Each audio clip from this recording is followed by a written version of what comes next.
기도할까요? 성부와 성자와 성령의 이름으로. 아멘. 주님 오전 시간에 이어서 앞으로 우리가 나아갈 길을 함께 숙고하고 또 찾아보고자 합니다. 저에게 지혜를 주시고 또 우리에게 닥친 이 난관을 창의적으로 돌파할 수 있는 용기를 허락해 주소서. 이 시간도 함께 해주시길 청합니다. 우리 주 예수 그리스도를 통하여 비나이다. 아멘. 성부와 성자와 성령의 이름으로. 네, 아까 했던 내용이 이어지면 다 한국 교회는 한꺼번에 몰아서 시사점을 연결할 거고요. 그 샌드라 시너헤드 선생님이 한국에도 한번 오셨다고 들었어요. 네, 그래서 그 수녀님이 이 제목이 원래 이제 그분이 강연하셨던 그 30페이지짜리 그 강연록이 있어요. 그 제목이 뭐냐면 그땐 그때고 지금은 지금이야. 그 원래 제목이 영어로. 그래서 그땐 그때고 지금은 지금이야. 이건 무슨 뜻이냐 하면 자꾸 우리는 옛날에 영화로운 과거를 생각한다는 거야. 그건 그때고 지금은 상황이 달라. 그러니까 이 상황이 다르니까 다르게 생각해야 된다는 거야. 그래서 그 제목이 되게 재밌게 지으셨다 이렇게 생각했어요. 그래서 그땐 그랬지. 근데 지금은 아니야. 그러니까 지금은 새로운 게 필요해. 그래서 이 제목이 원래 그랬는데 이 AI가 지가 알아서 해석했어요. 그래서 과거, 현재, 미래를 이렇게 해서 해석해놨어요. 그래서 슈나이더 수녀님은 본래 지가 이제 알아서 그린 게 있는데 전혀 그분과 상관없이 그려놨더라고요. 그리고 지금 이 미국 수도님들 대부분 80%는 수도복 안 입으십니다. 근데 이제 수도복을 입은 걸로 이렇게 얘가 그렸어요. 하도 그 수녀님이 아니게 나와가지고 그래서 그냥 이미지를 바꿔야 되겠다. 그랬는데 그 20% 해당되는 수도복 입는 수도의 이미지로 갖다 놓은 거예요. 자, 이 수녀님이 강의 시작하면서 뭐라고 얘기하셨냐면 나는 이 삶을 칭찬하러 왔지 끝내러 온 게 아니다. 그러니까 이런 강의를 들을 때 마치 이제 정리할 때가 됐으니까 유언장 쓰고 유산 정리하고 이렇게 알아들을까 봐 우리가 그러자고 여기에 모인 건 아니라는 거예요. 새로운 미래를 찾고 이 한계 안에서도 어떻게 한계의 폭을 넓히고 새로운 가능성을 만들어낼 것인가를 고민하기 위해서 이런 자리에 와야 하는 것이지 이러니까 이제 곧 문 닫아야 되니까 대체로 어두운 분위기에서 이런 문제를 해결하자고 이 자리에 모인 게 아니다. 이제 그렇게 말씀을 하신 거예요. 그래서 일부 사람들은 수도자가 사라져가는 종족이 될 것이다 우려한다. 그리고 소수 전통주의자들은 현재 형태의 수도 생활은 종말을 맞을 것이다라고 기대한다. 또 그렇게 예측한다. 그러나 수도 생활의 소멸에 대한 소식은 크게 과장된 것이다. 그러니까 수도 생활이 사라지는 건 아니라는 거예요. 형태가 달라지는 것이다. 형태가 달라지는 거예요. 그러니까 지금까지는 어떤 방식이에요? 3대 서원하고요. 공동체 생활에 기반한 삶이에요. 근데 이제 앞으로 미래 수도 생활은 수임내가 하셨던 것과는 형태가 다를 수 있다. 어떤 것은 이어지겠지만 많은 부분에서는 차이를 보이는 과거와는 다른 형태의 수도 생활이 이어질 것이다 라는 거예요. 끝나는 게 아니라 형태가 달라진다.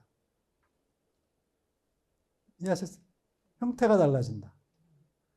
지금까지 해왔던 방식은 종말을 고할 수도 있고 그러나 여기서 모든 것이 사라지는 것이 아니라 그래도 1700년 가까이 살아왔던 그 삶에서 축적된 또는 보존된 보화가 있어요. 그래서 그것은 어느 정도를 유지하면서 새로운 형태, 지금과는 다른 형태의 삶이 계속될 수 있다는 거예요. 끝이 아니라.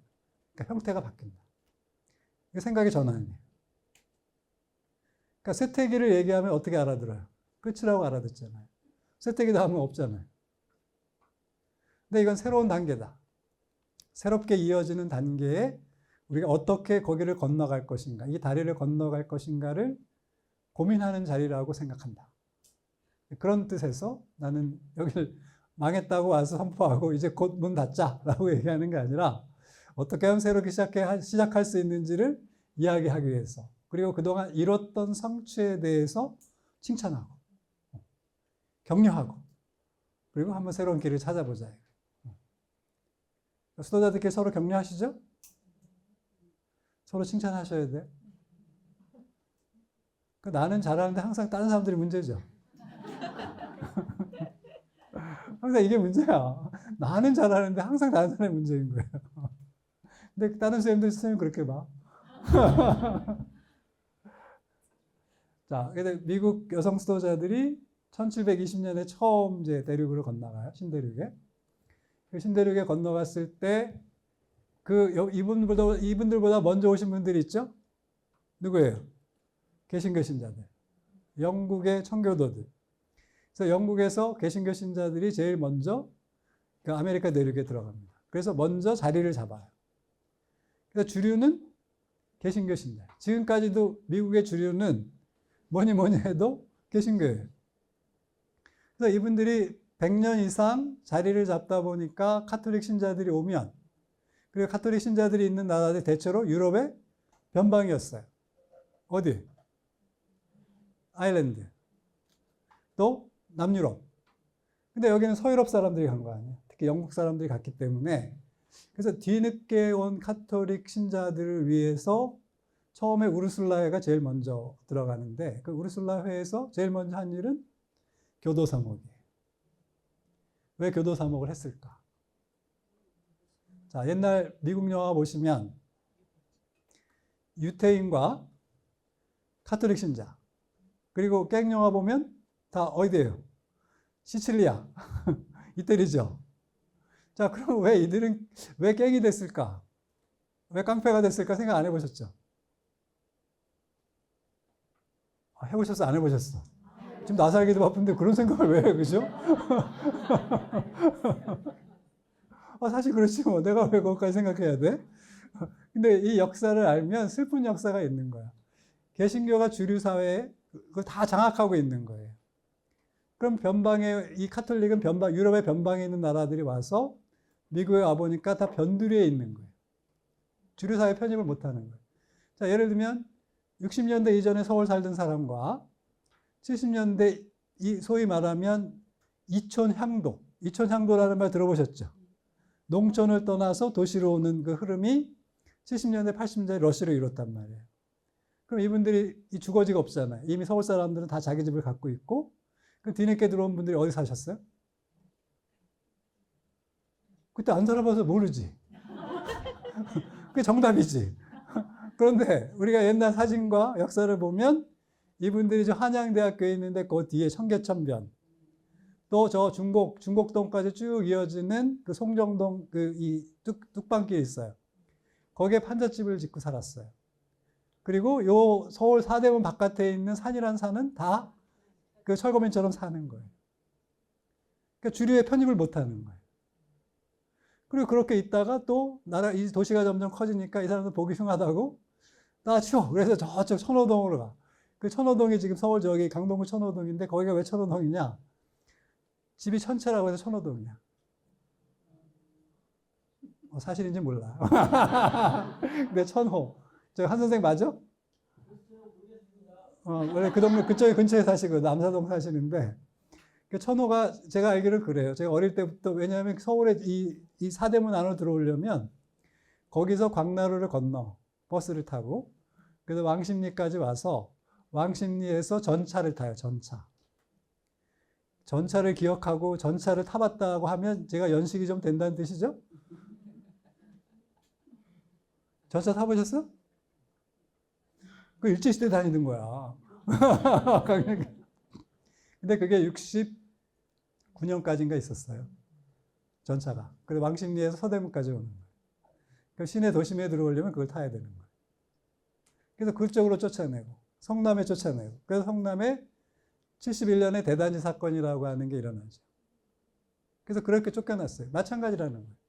여기 오니까 개신교가 다 장악하고 있는데 천주교 신자들이 오니까 워낙 없이 온 데다가 여기 오니까 돈 되는 거는 다 개신교 신자가 하고 다 카톨릭 신자가 하니까 어떤 게 뭐가 많겠어요? 생존을 위해서 범죄가 많이 생기는 거예요. 그래서 이 아동 청소년 범죄가 심각해서 그리고 거의 감옥에 가는 사람들은 천주교 신자인 거예요. 변두리에서 왔으니까. 150년을 그래, 150년. 그래서 교도소 암흑을 제일 처음 했던 게 그런 아픈 역사가 있는 거지. 그래서 그때 이제 한 50명 정도, 40명 정도가 온 거죠. 그리고 1830년에 이게 500년, 500명으로 증가했으니까 110년 동안에 10배, 그래도 꽤 늘었죠? 한 40배 정도 늘어난 거죠? 1900년에 5만 명으로 증가해. 40년대 이때는 5만 명 입회를 했다고 그랬잖아요. 그래서 18만 명이 돼. 18만 명. 그 다음에 65년에 그때부터 줄기 시작해. 그래서 65년부터 80년, 그러니까 80년까지 25년 동안 2세기 동안, 90년까지 2세기 동안 나왔던 그 숫자만큼이 입회를 하는 거예요. 굉장히 현저하게 줄었다는 거예요. 초기 200년 동안 얼마 안 늘었잖아요. 그다음에 지금은 18만 명 이상까지 이르러서 지금 5만 명이 됐으니까 13만 명이 사라진 거예요. 60년 사이에. 그러니까 이런 역사를. 그러면 한 수도회가 시작해서 끝날 때까지의 이 과정을 미국이 지난 200몇 년 동안 다 보여준 거고, 그럼 미국에서 이 정도 역사를 가지고 있다면 유럽도 이제 한 150년, 한 수도회가 탄생하면 평균 150년 정도 지속하고, 미국에서 탄생한 수도회는 평균 90에서 120년, 한국에서 탄생한 수도회는 70에서 90년. 그럼 이건 들어온 데까지 마찬가지. 평균이에요, 평균. 그러면 샤트르는 오래됐으니까 평균을 높여주는 역할을 하고, 역사가 짧은 데는 평균을 낮춰주는 역할을 하겠죠. 그러나 그걸 평균을 내보면 이 미국에서 보통 120년, 150년 갔던 수도회들이 여기 오면 70에서 90년으로 현저하게 줄어요. 그럼 저기는 몇십 년에 걸쳐서 일어난 일이 우리는 10년, 20년 안에 일어난다는 뜻입니다. 자, 이를 이해하시겠죠? 네. 그래서 이렇게 우리가 변해왔다라고 이제 쭉 그 스님이 이제 막 설명하는 거예요. 그래서 과거 수도자들은 어떤 일을 했느냐? 첫째, 이민자들의 신앙을 유지하기 위한 활동을 했다. 근데 그 신앙 유지 활동이라는 게 너무 생계에 바쁘니까 이분들이 제대로 성사생활을 뭐 할 수 있는 게 아니에요. 그리고 감옥도 많이 가고. 그래서 그걸 돌보는 일들이 초기 수도자들의 일이었다는 거예요. 두 번째, 가톨릭 학교, 병원, 이런 것들을 처음 이제 시작을 해요. 그래서 제가 이 병원이 1차적이었고, 근데 학교가 중요한 거는 고기를 잡는 법을 가르치는 거지. 그러니까 가난한 자를 돕는 것, 당장 먹을 걸 주는 것은 당장의 배고픔을 해결하는 거고, 학교를 세우는 건 고기를 잡는 법을 가르쳐서 장기적으로 자립하는 방법을 가르치는데, 주로 이 친구들이 교육을 못 받았잖아요. 변방에서 왔고 미국에 와서 비주류가 됐으니까 이분들이 주류사회에 편입할 수 있는 거는 교육밖에 없는 거예요. 그래서 교육에 투자를 많이 해서 미국에서 왜 수도회들이 교육기관을 많이 운영하게 됐느냐? 요거는 미국 가톨릭교의 독특한 역사와 관계가 있는 거예요. 그럼 선생님들 처음에 한국에 진출했을 때 제일 먼저 뭐 하셨어요? 본당부터 가지 않았어? 공원하고 학교하고. 그죠? 그리고 신자들이 막 쏟아져 들어오니까 뭘 어떻게 해야 돼? 빨리 정교수녀 들어가고. 그러니까 그 집의 카리스마와 상관없이 80년대 말까지 다 그렇게 살았어. 모든 수도회가 대부분. 그죠? 자기 색깔대로 산 게 아니에요. 교회의 필요에 따라 산 거예요. 왜? 우리 보편소명이 있으니까. 우리의 보편성이 뭐예요? 미션. Our mission is mission. 알아들으셨어? 우리의 사명은 선교. 그래서 거의 50년대부터 80년대 말까지는 모든 수도회가 자기의 카리스마와 상관없이 이 한국교회가 필요한 걸 우선적으로 했어요. 그러다 보니까 80년대 말에 자기 색깔을 찾아갈 단계가 와요. 한국교회가 커지면서 이제는 고유한 색깔대로 가야 되는 단계가 온 거죠. 그래서 그때부터 자기 색깔대로 찾아가기 시작한 거예요. 그런데 본격적으로 된 건 언제? 그것도 2000년 거의 90년대 말쯤에 와서 된 거죠. 시작은 그때 됐지만 본격적으로 시작한 거는 90년대 말쯤이었다. 그래서 다 찾아갔더니 끝이 나고 있어. 이렇게 된 거예요. 자, 그 다른 나라에서 50년, 100년에 걸쳐서 일어난 일이 우리는 짧은 시간에 압축적으로 일어나. 이것만 압축적으로 일어난 게 아니라 경제 성장도 그렇게 해요. 서양이 200년 걸린 걸 50년 안에 압축적으로 경험을 해요. 그죠? 그러니까 수도회도 똑같아요. 그러면 그 다음 단계에 있는 나라들, 예를 들면 인도네시아, 베트남 이런 데는 우리보다 훨씬 더 이 주기가 짧아집니다. 그래서 한 사이클이 끝나는 거예요. 그러니까 유럽에서 시작해서 이렇게 한 사이클이 돌아와서 아프리카에서 끝나는 때까지. 그리고 아직 그 중미 지역이나 이제 이 서남아시아 지역에 있는 이런 지역까지 가서 종말을 이룰 때까지는 뭐 아직 한 세기 정도는 남았습니다만 어쨌든 그렇게 한 사이클을 돌면 적어도 지금의 이 방식, 현재와 같은 수도 생활의 방식은 끝난다. 이렇게 볼 수 있죠. 근데 이 끝난다라고 하는 거는 지금의 방식이 끝나는 것이지 수도 생활은 전적으로 하느님을 찾는 삶이라고 정의하면 이 방식은 계속된다. 근데 지금의 형태는 아니다. 수도복을 안 입을 수도 있다. 그래서 수도복을 안 입는 데가 훨씬 더 많잖아요. 자, 그리고 수염대도 지금 반팔 좀 많이 늘어났죠? 투피스로 바뀌죠? 안 바뀌어요? 수염대 안 바꿔요? 이게 좋아. 이게 자외선도 차단되고, 피부암에 안 걸려요. 반팔은 피부암 걸리기 쉬워.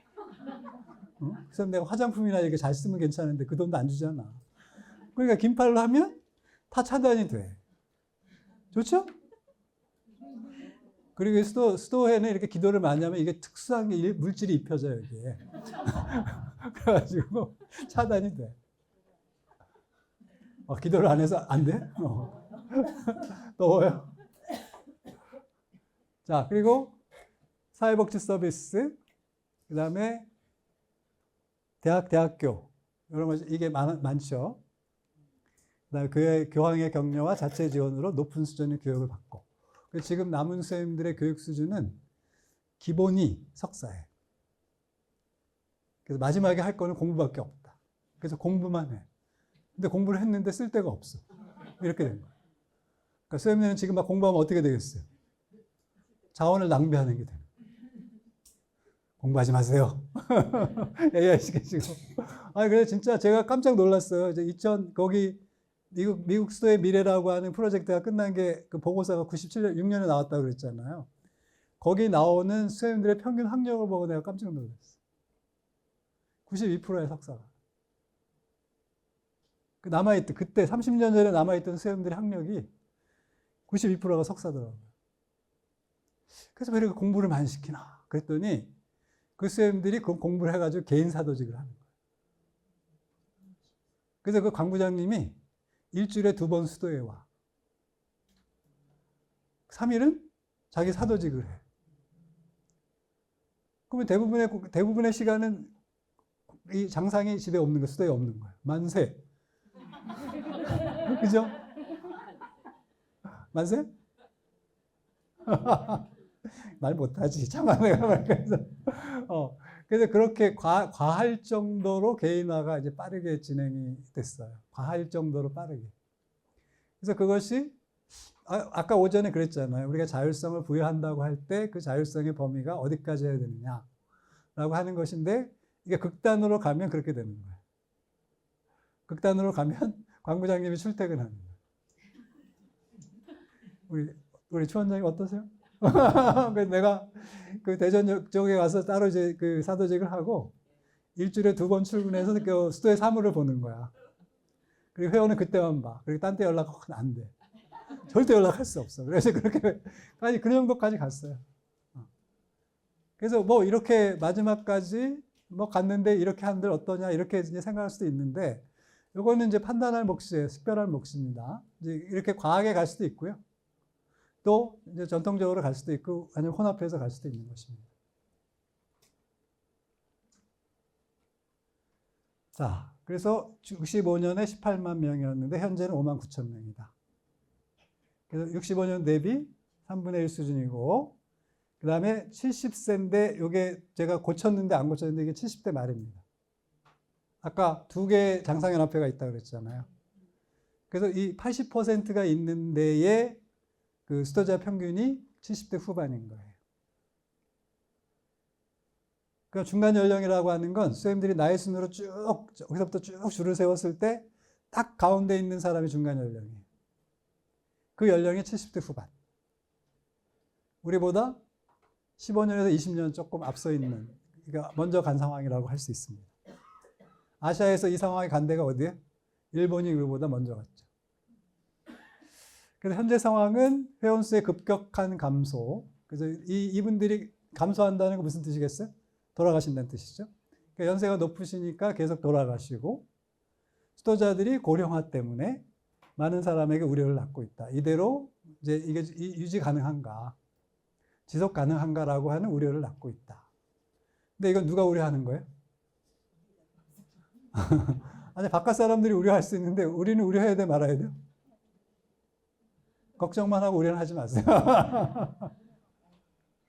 걱정만 하고. 아니, 이거를, 그러니까 이런 상황이에요. 그 누가 몰라? 근데 이런 상황인 걸 아는데, 이런 상황에 대해서 대처하는 방법이 우울하게 대처하는 거하고, 그래? 그러네? 그런데 뭐? 그럼 나이가 많지? 그래, 좀 아프지? 자, 그런데 이게 비관적이야? 비관적이지 않다고 생각할 수 있지. 그럼 여기에 맞게, 우리가 차분히, 우리 현실에 맞게 차분차분 원래 한다고 하면 이건 비관적인 현상이 아닌 거예요. 그러니까 똑같은 현상을 다르게 볼 수 있다. 어떤 태도로 바라볼 것이냐라는 거예요. 이순녀님의 얘기도 그 얘기예요. 객관적으로 그래. 우리 나이 먹었지. 그리고 계속 돌아가시고 있고 현실적으로 숫자가 줄어들고 있고 우리가 하던데 다 떠나고 있어. 그런데 어쩌라고. 그렇다고. 자, 그런데 이것이 비관적인 거냐 이거예요.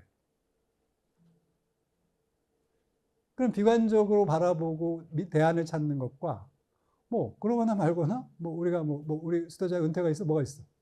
우리 끝까지 가는 거지. 그래서 이런 걸 좀 포지티브하게 바라보면서 미래를 찾는 거하고는 전혀 다른 차원이다. 그래서 조금 여태까지 봐왔던 방식과 다른 방식으로 바라보라고 하는 이야기예요. 잘 아시겠죠? 현실을 부정하는 건 아니에요. 그리고 예수님도 성소가 계속되리라고 생각 안 해. 끝났어. 그건 맞아. 근데 이렇게 현실적으로 그 맞는 상황에 대해서 내가 어떤 태도를 바라보느냐가 지금 우리에게 필요한 태도라는 거예요. 선택할 수 있는 태도라는 거예요.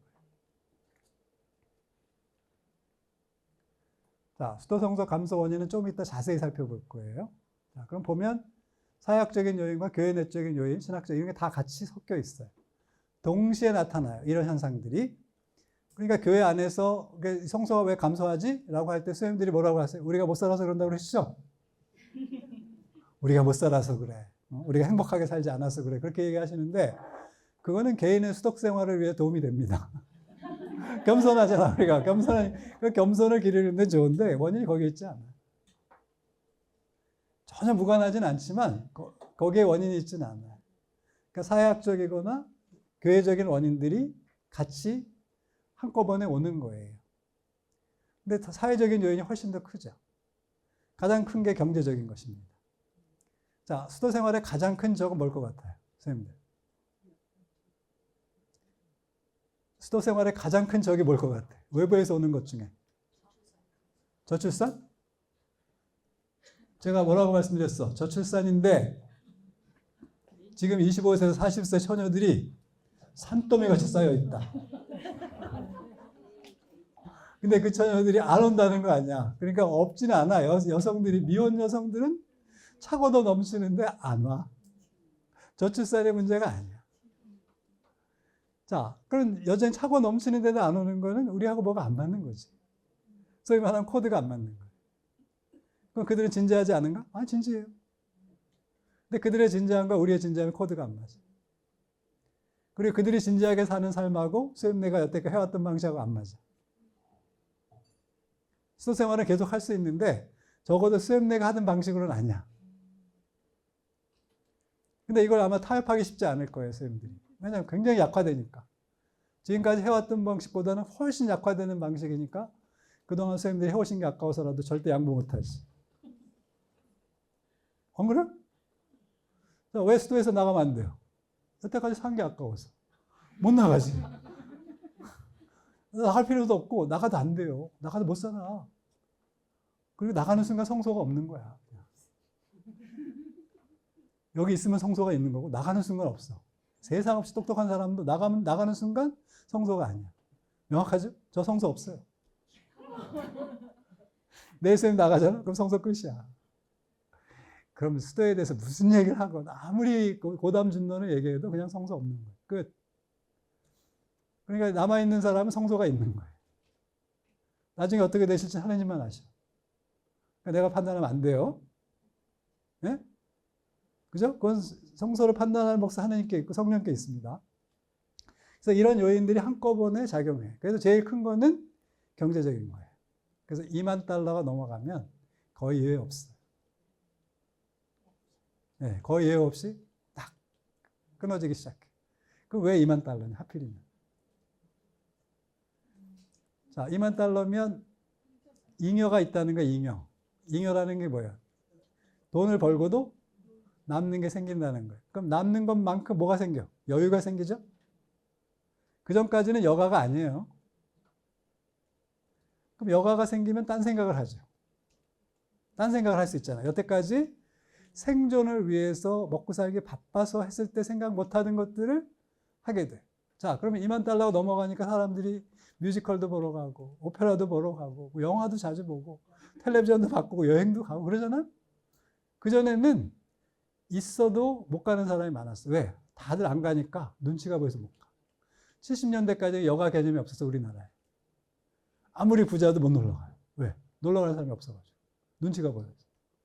근데 80년대 중반부터 사람들이 뭐 도시에 뭐 콘도가 생기고 뭐하고 놀러 다니기 시작해. 그때부터 여가라는 맛을 알고 올림픽 끝나면서 돈이 확 소득이 늘어나. 그때부터 차를 갖게 되고 해외여행 자유화되고 그러니까 이제 막 쓰게 되고 그때 되니까 이제 그동안 내가 생각하지 못했던 것들을 생각하고 생존을 위해서 밀어놨던 나의 개인적인 관심사와 취미나 이런 것들이 이제 비로소 생각에 이제 올라오는 거예요. 그래서 그걸 누리기 시작해. 그러니까 누리기 시작해 보니까 내가 이렇게 힘든 삶을 살 이유가 없어. 그리고 옛날에는 훌륭한 사람이 되려면 수녀원에 가야 되는 거야. 그러니까 선생님이 훌륭한 사람이 들어오신 거지. 그 훌륭한 사람이 됐잖아? 아니? 훌륭한 사람이 되셨지. 자, 그럼 그때는 지금으로부터 60년 전, 50년 전, 뭐 40년 전까지만 해도 한국의 이런 남녀의 사회적 스테이터스를 생각해 보면 여성들에게 돌파구가 많지 않았어요. 그러니까 훌륭한 여성들이 수도에 많이 들어온 거예요. 지금은 안 들어와도 자기를 실현할 수 있는 방법이 많아졌어, 안 많아졌어? 많아졌죠. 그래서 한비아 씨라고 알아요? 그분이 왜 유명해졌어요? 수도에 안 들어오고도 넓은 세계 안에서 여성들이 뭘 할 수 있다는 뜻이야. 그러면 그 책이 많이 팔렸다는 건 무슨 뜻이에요? 수많은 젊은 여성들이 그런 자유를 꿈꾼다는 거야. 나도 그렇게 살 수 있다, 살고 싶다 하는 얘기인 거예요. 여기 와서 세계로 팍 펼쳐나갈 것 같아 보이지 않거든. 수도의 안에서는. 근데 혼자서 그렇게 자유롭게 사는 거 보니까 내가 살고 싶어하는 삶의 방향하고 일치하는 거야. 그러니까 그게 소구가 되는 거지. 어필이 되는 거지. 그 책이 괜히 유행하는 게 아니에요. 그러면 그때 가졌던 여성들의 욕구와 내가 지금 갖고 있는 수도자들이 처음에 가졌던 것과 다른 욕구예요. 근데 그 2만 불이 넘어가면 그런 얘기 생겨요. 그러면 자기를 실현하는 방식도 꼭 이 방식이 아니어도 실현할 수 있는 게 많아져요. 그럼 이제 여러 개 중에 하나가 되는 거예요.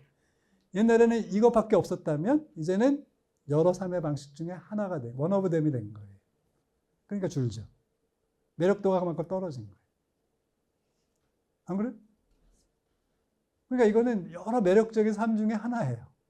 옛날에는 유일한 것이었어요. 그래서 천주교 신자로서 그래도 경건하게 신앙생활 했던 사람에게 유일한 탈출구가 이 수녀원이었는데 이제는 여기 아니고도 그렇게 살 수 있는 데가 많다고 젊은이들이 생각한다는 거예요.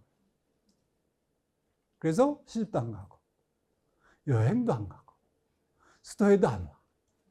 뭐지? 처음에는 그걸 막 꿈꾸면서 그냥 남 여행하는 것만 봐. 그래서 여행하는 유튜버 있잖아요. 그 여행하는 거 계속 찍는 사람 거 그거 대신 보는 거예요. 왜? 대리만족. 뭐하러 힘들게 가. 집 떠나면 고생인데. 그리고 다 유튜브를 보고 끝이야. 그러니까 아직 뭐 챌린징 하지도 않아요. 그러니까 이렇게 가고 있지. 그래서 지금 이렇게 바뀌게 되는 경제적인 것이 가장 많이 바꿔놓고 수도 생활 안에서도 마찬가지예요. 풍요로워지는 순간 선생님들이 어떻게 돼요? 청빈하기가 어려워. 그러니까 누리려고 하지 뭘 덜 하려고 하게 되질 않아요. 그래서 제일 위험한 게 돈인 거예요. 그래서. 필요하지만 가장 먼저 우리를 약화시키는, 우리의 수도 정신을 약화시키는 게 돈인 거예요. 근데 우리는 풍요로운 사회에 살고 있잖아요.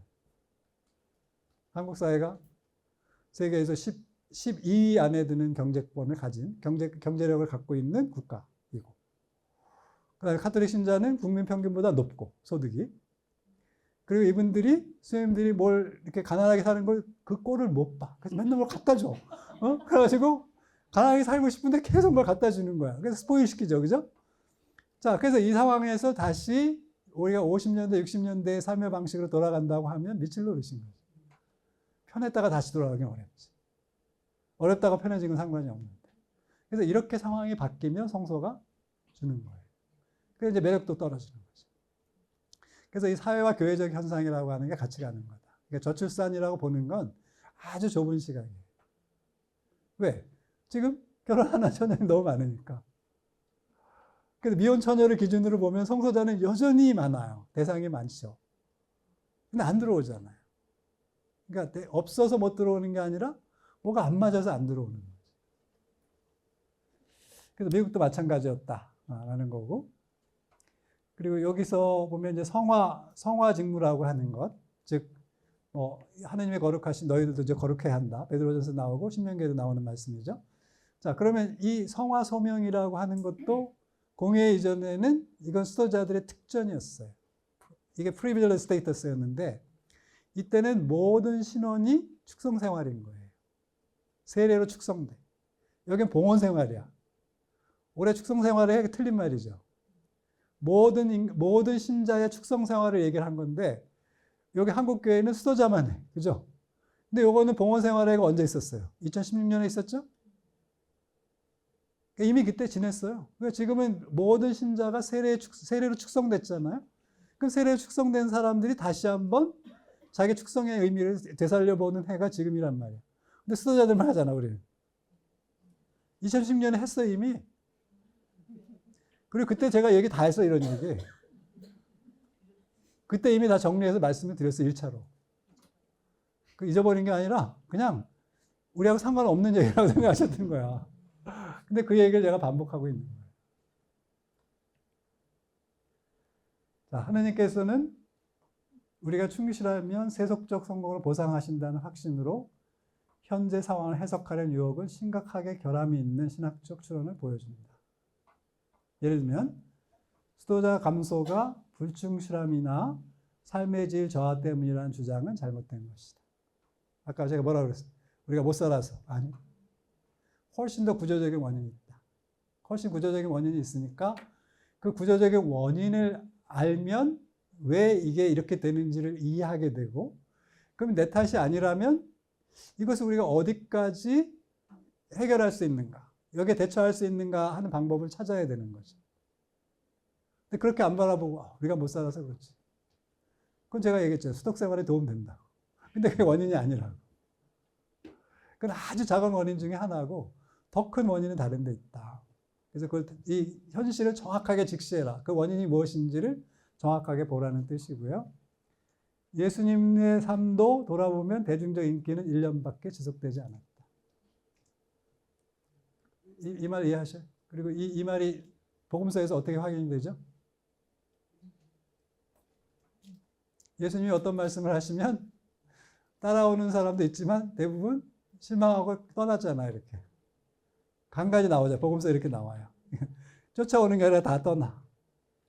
그래서 왜 떠나나 봤더니 너무 철저해. 적당히 타협을 하면 좋겠는데 너무 철저한 거야. 그러니까 예수님이 타협을 안 하잖아요. 이거 레디칼리즘이에요. 그러니까 적당히 뭘 해서 신자들하고 타협을 하는 게 아니고 살려면 확실히 살아야 된다. 그러니까 아주 근본에 충실하게 살아야 된다고 얘기를 하니까 부자 청년도 왔다가 혹시나 했다가 떠나고, 많은 사람들이 내 뜻하고 좀 다르네 하고 떠나는 거예요. 그래서 갈릴리아 때부터 쭉 쫓아다니던 그 여인들이 있었죠. 그 여인들이 끝까지 십자가상에 돌아가실 때 다음에 부활의 첫 증인이 될 때까지 쫓아다니시는 거예요. 여자들밖에 없어, 교회는.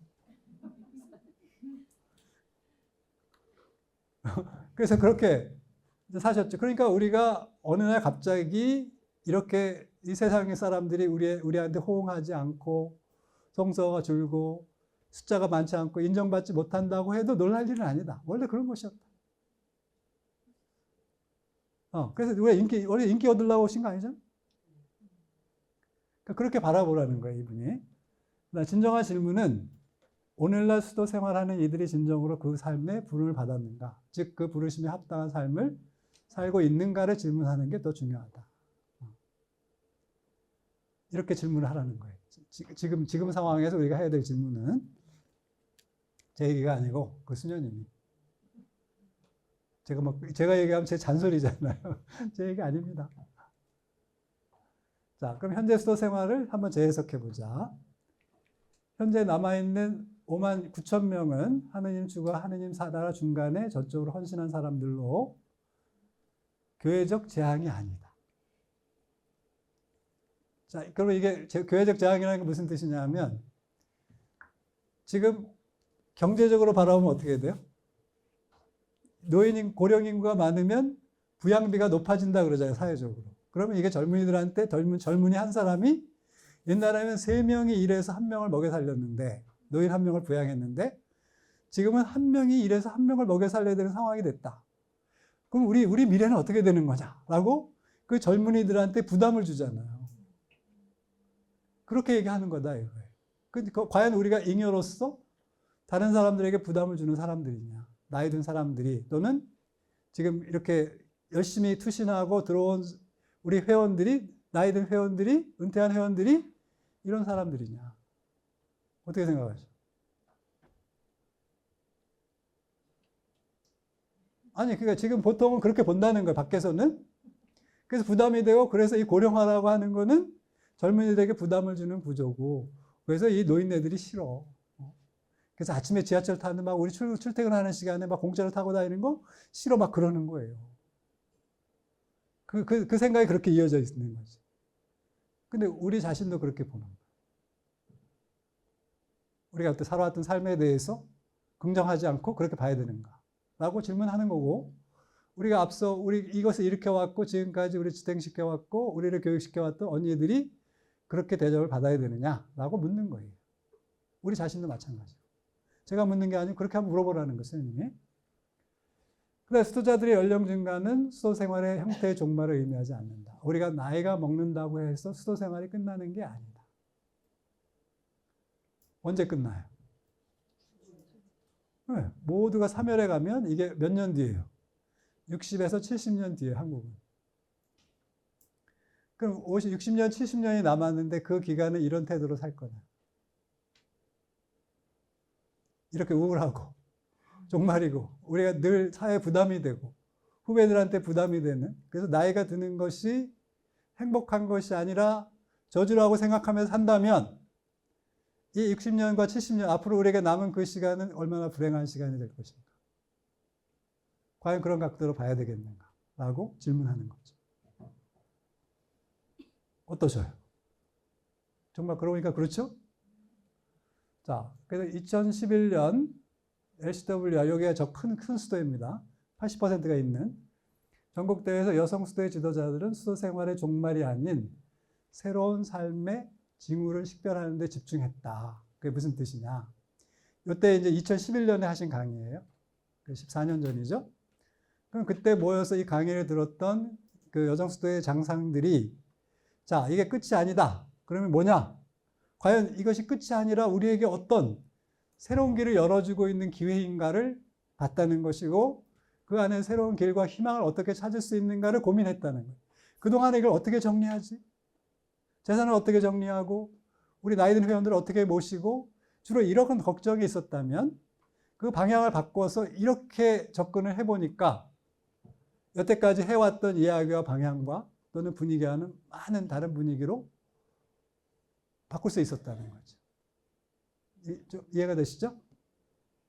안 돼? 선생님 좀 안 되는 표정이신데? No problem. Where are you from?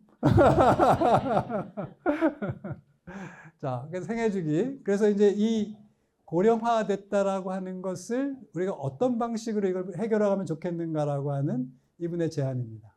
이분의 제안은 이것입니다. 과거에는 미국인의 평균 수명이 1900년에 49세였는데 현재는 80세다. 자, 그럼 우리 60년대 초에 평균 수명이 50대 아마 중반쯤 됐을 거예요. 지금 근데 50년 지나서 한 60년 지나서 지금 몇 살이라고 그랬어요? 여성은 87세. 남자는 여자보다 더 오래 살까요? 적게 살까요? 왜 적게 살죠? 못 됐으니까. 그래서 6살이 젊어. 그러니까 6살 일찍 죽어요. 81세. 여성들이 6세 더 삽니다. 6살 더 사는데 그 6살 더 사시는 이유는 그 진화와 관계가 있대요. 여성들이 생명을 잉태하고 그 다음에 환경 적응. 그렇기 때문에 그 생명을 계속 이어가야 하기 때문에 환경 적응력이 훨씬 뛰어나다. 저항력도 있고. 그러니까 원래 우성이야, 여성들이. 그러니까 그걸 아니까 힘으로 계속 누르려고 했는데 세상이 바뀌어버렸어. 지금은 힘쓰는 세상이 아니야. 힘쓸 필요가 없는 게 다 기계가 하지? 돈 있으면 용역을 쓰면 돼. 그리고 힘든 거 있잖아. 택배 시키면 돼. 그러니까 남자의 힘이 필요로 하는 시대가 아니에요. 그죠? 그렇잖아요. 그래서 이 20대 남자애들이 이 상황을 너무 견디기가 어려운 거예요. 여전히 그 기성세대가 갖고 있는 남성에 대한 책임감은 있는데 여자들한테 경쟁이 안 되고 취직도 안 되고 능력도 안 되고 그러니까 이 적대감을 이 울분을 다른 정치적으로 풀어야 될 거를 20대 여성들한테 푸는 거예요. 그 이대남이 된 거예요. 그래서 딱하죠.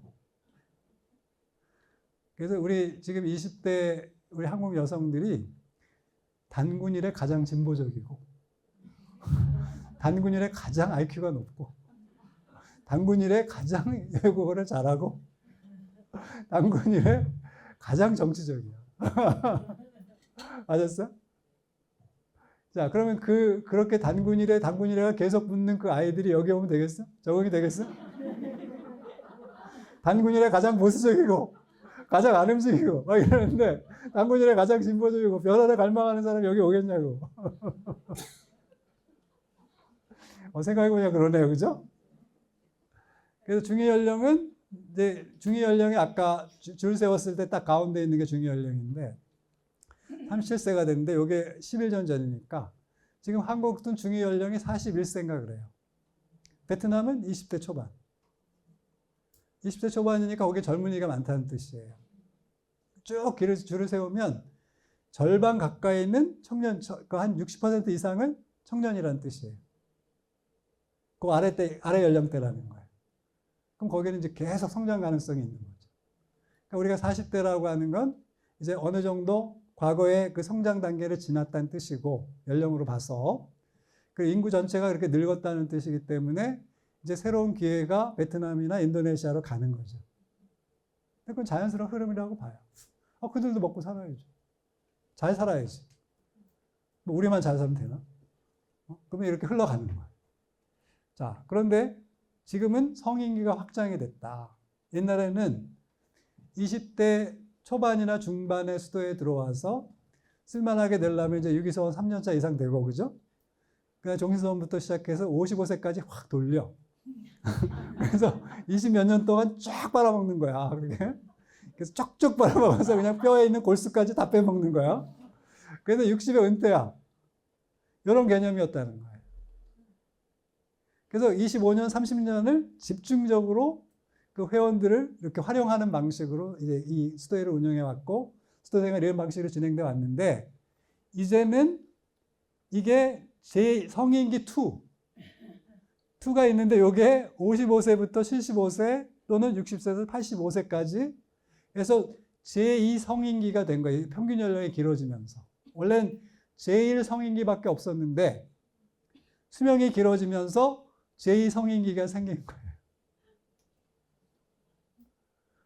그럼 우리 저희 수행자들 관점에서 보면 일할 사람들이 사라진 게 아니죠?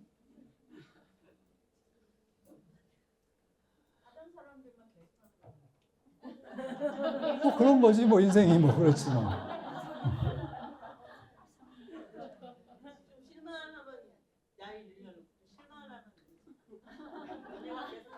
선생님 이렇게 비관적이야. 어? 얼마나 좋아. 그리고 그렇게 일을 하잖아, 선생님? 치매도 안 걸려. 어? 건강해. 그러니까 우리가 일을 안 하면 건강할 거라고 하는데 무슨 모르시는 말씀. 일을 해야 건강한 거야. 그래서 치매 안 걸려. 그래서 일을 하니까 사람을 만나잖아.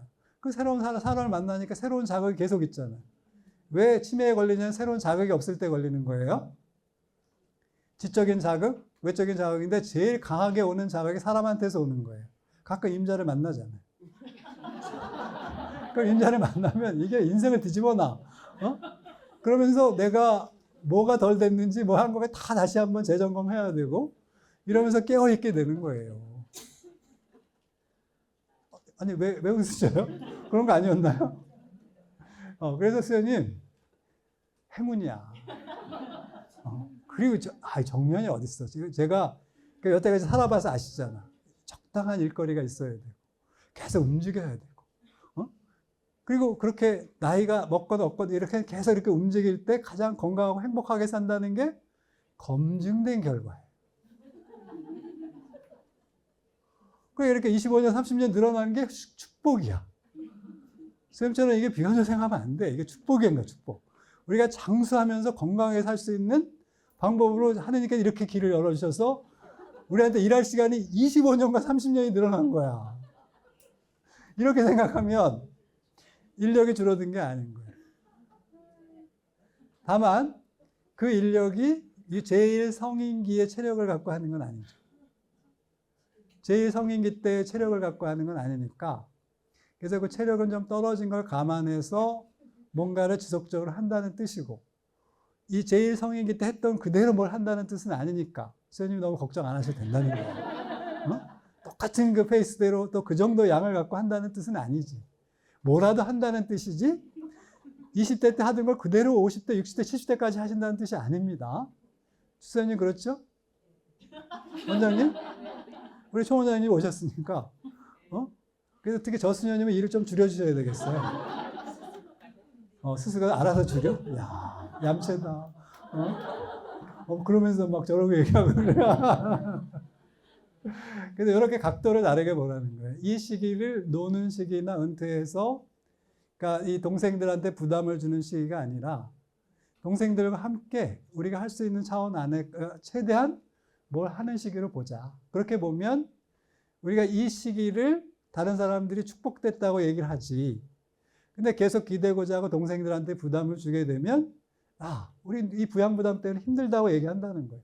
그럼 저렇게 수명 늘어나는 걸 좋아하겠어요? 근데 우리가 늘어나고 싶어서 늘어나는 게 아니잖아. 아니 그렇게 주신 걸 어째? 그래서 이렇게 수명은 늘어났는데 그럼 이렇게 사는 것을 그러면 다른 각도로 바라보니까 이 노년기가 또 나름 받아들일만 한 거예요. 그래서 이런 각도로 보면 동생들한테도 그렇게 선배들이 미울 대상이 아닌 거죠. 그리고 자꾸 부양해야 된다라고 하는 부담을 조금 내려놓을 수 있는 거예요. 그래서 언니들이 이렇게 건강하게 병이 없이 이렇게 가면 의료비도 안 들고. 그죠? 제일 중요한 게 의료비가 제일 많이 드는데 이렇게 계속 일을 하면 의료비가 안 들어. 그러니까 우리가 돈을 못 벌지만 안 쓴다 이거야. 기초연금으로 때워. 예? 아니 이렇게 생각해 보셔요. 근데 일을 안 하시고 그냥 이렇게 아이들 그러니까 약간 게으르게 이렇게 있으면 병이 나. 사람은 되게 심심하면 안 되잖아. 심심할 새가 없어야 돼. 그러면 일만큼 좋은 게 있어? 뭐라도 하면 돼. 그래서 나는 이수연님을 나 다시 봤어요. 나 이수연님이 날카롭게만 생각했는데 이런 해안이 있으시네. 자, 축하해요. 새로운 인상이 시작됐어요. 몇 살까지? 80까지. 85세네 여기.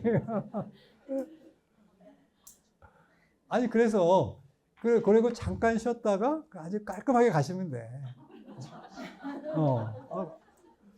아니 그리고 일을 안 하면 편할 거라고 생각하는데 아니에요. 그러면 제 주변에 제 동기들은 거의 은퇴했잖아요.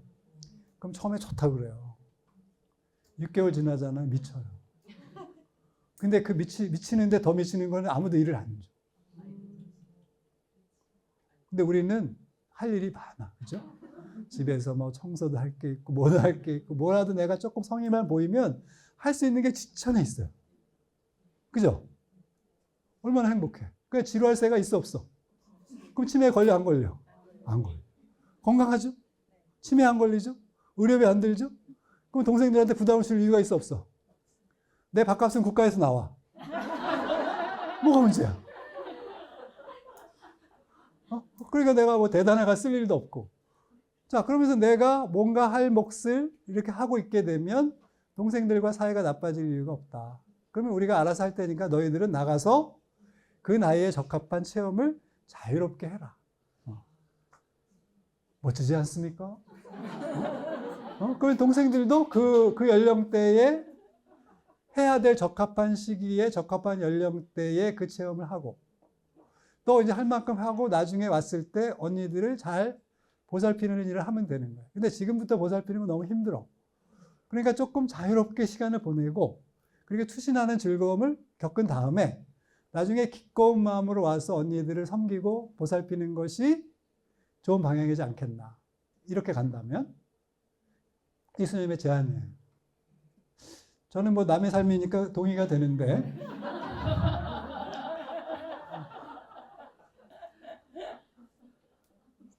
아니 저는 너무 좋은 방법이라고 생각되는데 쌤들 그렇게 생각 안 하셔? 네. 뭐 남일을 얘기하니까 저는 좀 미안하긴 한데 저도 그렇게 할 거예요. 뭐라도 할 거예요. 자, 입회 연령은 그러면 이제 조금 조정할 필요가 있다. 이제 수도 생활이 20대 후반이나 30대 초반까지 늦춰졌는데 이거보다 더 늦어질 수도 있다. 제2성인기를 생각하면 조금 더 늦춰도 된다. 이런 뜻이에요. 그러니까 이거 미국 얘기입니다. 뭐 한국도 하려면 할 수 있죠. 자, 그리고 오늘 수도생활 어린이를 위한 것이 아니다. 이렇게 젊은 친구들이 아니고 이제 좀 사회생활도 어느 정도 하고 좀 의미를 알고 있는 친구들이 오는 것이 좋다. 라는 뜻인데 문제는 이제 건강의 문제라고 했어요. 아까 우리 선생님들하고 쉬는 시간에도 얘기했는데 이제 아프다고 눕는 자들은 다 젊은이들이다. 그리고 뭘 하면 쟁반 들고도 삐끗하다. 그래서 인대가 늘어났다 그러고 그래서 잔디 뽑으라고 했더니 뽑다가 허리를 앉다가 삐끗 해가지고 이제 병원 가는 게 다 누구예요? 젊은 친구들이에요. 그래서 제가 설명했어요. 왜 그러냐. 일근육이 발달하지 않았어요. 그런 일을 해본 적이 없기 때문에. 편하게 살았잖아요. 기계가 하거나 엄마가 대신해 주거나. 그러니까 본인이 한 적이 없어요. 그럼 근육이 있어 없어요? 그러니까 뭘 하면 잘못하고 그냥 삐끗하는 거야. 등치는 산만해가지고 그냥 누워. 그냥 병원 가고. 그래서 그거는 그 친구들의 잘못이 아니고 그 시대에 그렇게 자랐기 때문에 그래요. 잘못한 건 아니에요. 그러니까 뭘 가르쳐야 돼요? 일을 좀 가르쳐야죠. 옛날 저 연탄도 알게 하고. 그리고 온수를 공급 안 해주는 거야. 그래서 스스로 물 길어다가 데워서 씻고 이렇게 하면 계속 이제 일근육이 생겨.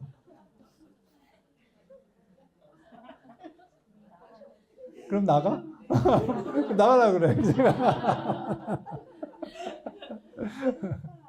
자, 그래서 지금은 과거에는 활동 기간이 18세에서 55세나 60세였다면 이제 30에서 90세가 됐다. 이거는 현실이에요. 현실이니까 저희도 이 관점을 좀 다르게 볼 필요가 있다. 그러면 지금 60에서 65세가 끝이 아니고 이렇게 넓어진다고 생각하고 양성부터 일의 모든 시스템을 여기 맞춰서 조정해주면 돼요. 그럼 이 고령화에서 오는 어려움들을 상당 부분 완화시킬 수 있다. 라는 뜻입니다. 그리고 스님들한테, 그 연세 드신 스님들한테 충분히 설명할 수 있어요. 수녀님, 옛날에 수녀님 부모님 몇 살까지 사셨어요? 50에 60에 이렇게 가셨잖아. 근데 우리는 지금 90대 후반까지 이렇게 살게 됐다고. 그러면 지금 그때는 이게 한참 때가 여기까지인데 지금은 90대가 한창이에요. 한창 때야. 근데 이 한창 때인 수님이 그러시면 되겠어. 그래서 이렇게 설득하시고 그래서 이렇게 늘어난 것에 맞게 우리도 생활 리듬과 모든 걸 조정할 필요가 있다. 일의 양도 조절하고 생활 리듬도 조정하고 그래서 이거는 가능한 거예요. 지금도 크게 법을 바꾸지 않고도 할 수 있는 일들이기 때문에 이렇게 조정해 나가라. 그러니까 이 고령화라고 하는 것과 인원이 부족한 것을 피할 수는 없잖아요. 이걸 늘리거나 갑자기 평균 연령을 낮출 방법은 없어요. 근데 이걸 조정해주면 이걸 완화시킬 수는 있죠. 그러니까 근본적으로 해결 못하지만 완화하는 방법은 가능하다라고 하는 것이 이순연님의 제안이신 거예요. 그다음에 가장 생산적인 시기는 35에서 45세였는데 이제는 50에서 75세가 가장 생산적인 시기다. 여기 생산적인 시기에 계신 분들. 지금이 한창 20대야, 20대. 선생님의 능력과 이거 뭘 발휘할 수 있는 가장 좋은 연령대에 있는 분들이 여기 계신 분들이에요. 이것을 이제 수련님 기준대로 하면 옛날에도 했는데 앞으로도 계속 해야 되는 사람들이구나. 여태까지 그러려고 힘들었는데 앞으로도 25년 더 힘들다는 뜻이야. 그러니까 이제 25년 더 하면 돼. 그러니까 25년 더 하면 그때 이제 쉴 시간이 돼요. 화이팅! 25년. 자, 그리고 사도직도 재검토하자. 이 질문을 이렇게 하셔요. 오늘날 누가 우리의 사도직을 필요로 하는가? 그 누가? 그 대상이 누구인가? 라고 하는 것에 대한 질문을 지금부터 던져보고 찾아보라는 거예요. 가만히 기다려주지 않아요? 우리가 찾아야 돼. 그럼 이걸 찾으려면 어떻게 해야 돼요? 사회 변화를 보면 돼요. 한국 사회가 어떻게 변하고 있는가? 세계는 어떻게 변하고 있는가? 그러면 과거에 가난한 사람은 지금 어떤 사람들이 가난한 사람인가? 이렇게 카리스마를 이렇게 적용해 가면서 식별해 보면 나오죠. 안 하셔서 그러니 하시면 금방 나옵니다. 그리고 발로 뛰시고 찾아다녀보고 여기저기 이렇게 다니다 보면 선생님들 눈에는 이게 다 보여요. 그동안 너무 사무실에 오래 계셨기 때문에 안 보이는 거예요. 근데 왜냐면 우리가 그동안 했던 소임을 잘 돌아보면 대부분 사무직이에요. 그 전에 뭘 하셨어요? 몸으로 때우는 일을 했는데 지금 웬만한 게 다 관리직, 중간관리직이니까 다 행정일을 했단 말이에요. 행정일을 하니까 책상에서 그 보여요? 안 보이지? 그래서 이쯤 우리가 현장에 대한 감각을 다시 찾아야 되는 시기라는 뜻이에요. 그 현장에 대한 감각이 떨어져 있어요, 지금. 오랫동안 책상머리에 앉아 있었기 때문에. 그래서 다시 현장에 대한 감각. 요거는 우리가 7, 80년대의 관점. 그 시대에 우리가 수도자들이 살았던 모습을 상기하면서 그때의 자세로 살면 보인다. 근데 이게 80년대 말부터 쭉 가면서 사무직으로 좀 하게 됐거든요. 정신노동을 했단 말이에요. 육체노동을 한 게 아니고. 그래서 정신노동과 기도는 같이 못 가죠. 육체노동과 기도는 같이 갑니다. 이해가 되셨어요? 자, 내가 회계인데 그때 기도하면 어떻게 돼? 한참 계산하는데 내가 기도해. 난리 나지. 그래서 이게 다른 거예요. 그러니까 옛날에는 육체노동 할 때는 이게 정신과 같이 가니까 그러니까 일하면서 맨손노동, 육체노동을 하면서 기도를 할 수가 있었는데 정신노동 할 땐 기능이 같잖아요. 기도하는 기능과 이 생각하는 기능이 같으니까 같이 못해. 그래서 그걸 많이 잃었죠. 그래서 그런 감각도 떨어졌어요. 그래서 젊은 친구들이 일근육이 발달하지 않았듯이 선생님들도 오랫동안 사무직을 하다 보니까 이 현장에 대한 감각이 떨어져 있다. 그러니까 우리가 뭘 해야 될지 어디에 있는지를 잘 못 본다는 뜻이에요. 그래서 일부러 이렇게 찾아다니는 사람, 탐험하는 사람들을 만드셔서 그분들한테 찾으라고 하세요. 그래서 사도직을 개척하는 위원회를 만들고 그 위원회에서 다양하게 연구하고 찾아서 제안을 할 수 있도록 기회를 주세요. 그럼 이제 보이기 시작할 겁니다. 찾아내실 거고요. 자, 그 다음에 현재 사회적 문화적 환경에서 무엇이 이루어져야 하는가라고 하는 것은 달리 얘기하면 교회가 무엇을 줄 수 있는가. 그리고 우리 신앙이 이들에게 어떤 도움이 될 수 있는가. 그걸 또 어떻게 줄 수 있는가를 고민하는 뜻이고. 자, 성인기 2. 55세, 60에서 90세까지 이르는 이 양성. 여기에는 주로 우리가 노년기 양성만을 얘기했는데 이제는 사도직 양성도 할 수 있다. 그리고 이렇게 일할 때 AI가 도움을 줄 거예요. 왜냐하면 공부하고 정리하는 걸 얘는 잘해주거든요. 그 행정일 못해도 돼요. 얘가 다 해요. 잘해. 나보다 잘해. 이 정리하고 요약하는 거 달인입니다. 우리는 책 읽다가 요약하려면 졸기도 하고 딴 생각도 하고 그러는데 얘는 딴 생각을 안 해. 정확하게 나오는 단어 수, 맥락 딱 보고 거기서 제일 많이 나온 걸 기준으로 탁 해서 답을 준단 말이에요. 얘가 답을 주는 방식이 그래. 그러니까 우리보다 잘할 수밖에 없죠. 우리는 하다 졸기도 하잖아요. 딴 생각도 하고. 그러지 않아요. 그래서 그런 거는 이제 걱정 안 하셔도 돼. 걔한테 시키고 그런 일 말고 몸으로 좀 그래도 우리 체력에 닿는 한 할 수 있는 일들을 찾아서 하는 거. 여러분 한번 생각해 보시라는 거예요. 자, 미래는 이분이 이제 수도 생활이 지속되리라고 두 가지 이유에서 그렇게 본다고 했는데, 첫째는 수도 생활은 교회에서 가장 오래된 성서의 형태다. 그래서 기원을 거슬러 가면 1세기까지 거슬러 올라가는 가장 오래된 삶의 형태. 지금 이게 예를 들면 교구 사제보다 훨씬 오래전부터 있었던 삶의 방식이라는 거예요. 둘째, 혼인과 서품된 직무보다 앞서서 있다. 우리 교회 안에서. 그리고 전적인 투신의 방식이라고 하는 면에서 제일 탁월하죠. 그죠? 그러니까 제가 선생님들이 부러울 때가 딱 몇 경우가 안 되는데, 그게 어떤 경우냐면 확 걸어야 될 때 있죠. 이때는 목숨을 걸어야 해.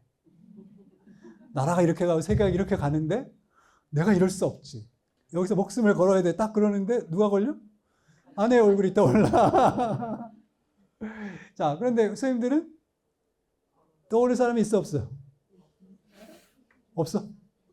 그러니까 막가파가 되는 거야. 막 갈 수 있거든. 그리고 우리는 그런 상황에서 문제가 되면 순교가 돼. 얼마나 영예로워. 그죠? 아니에요? 나 그럴 것 같은데? 그래서 전적인 투신이 가능한 삶의 방식이라고 하는 측면에서는 우리 새 신원 중에 가장 훌륭한 삶의 방식인 거죠. 그 다음에 교회 위기 시 늘 최고의 희망으로 여겨졌다. 제가 이 프란치스코 교황님이 이게 2년 전에 이제 쓰신 글인 것 같아요. 발표하신 글에 보면 봉쇄 좀 몇 년 됐네요. 그때 기도하는 마음 이런 거 할 때 꼬로오란스 이런 거 낼 때가 거의 10년 가까이 되죠. 그때 거기서 봉쇄 수녀님들에게 이제는 조금 완화해도 되지 않을까라고 생각했던 그런 걸 기대하고 제가 봤는데 안 그러셨어요. 어떻게 보면 조금 더 엄격해졌다고 싶을 정도로 이렇게 엄하게, 그래서 그 교회의 보화로서, 최후의 보루로서 여기는 그 역할을 해야 된다는 것 때문에 완화시킨 게 아니라 더 철저한 걸 이렇게 요구하셨어요. 그건 뭐냐면 여기가 부패하면 그냥 교회만 부패하는 게 세상이 부패하는 거야. 여기가 약화되잖아? 그럼 세상의 도덕적 수준이 낮아진다고 생각하면 돼요. 항상 그런 희망을 걸었고 또 교회가 맡겼죠. 수도에다가. 그런 기대를 수도에다 했다는 거예요. 그래서 그런 걸 생각해 보면 이런 차원의 역할들이 계속된다면 수도 생활은 계속된다 이런 뜻이고, 자, 현대적 용어로 사도적 정체성을 재주장할 수 있다면 교회에서 새롭게 가셔야 될 것이다.